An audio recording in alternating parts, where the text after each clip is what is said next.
আসসালামু আলাইকুম। আমি এখন চলে এসেছি আরেকটি তরমুজ খেতে। আজকে আমি দেখাবো একটি তরমুজ ক্ষেতের দৃশ্য ও বাংলার কৃষকের জীবন ব্যবস্থা।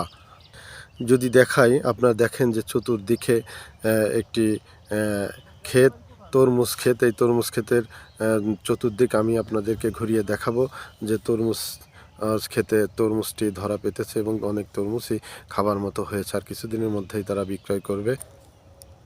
এবং কৃষকের যে জীবন ব্যবস্থা সেটা যদি দেখায়, যে দেখেন তারা প্রচণ্ড রোদ বৃষ্টিতে ভিজে, প্রচণ্ড কনকনে শীতের মধ্যে তারা এই যে ক্ষেতের মাঝখানে তারা একটি ঘর স্থাপন করেছে এবং তারা এখানে রাত্রি যাপন করে এবং তারা বাড়ির মধ্যেই এখানে তারা বসবাস করছে তাদের ক্ষেতটিকে পাহারা দেওয়ার জন্য বা পরিচর্যা করার জন্য তারা নিজেরাই এখানেই একটি বাড়ি স্থাপন করেছেন।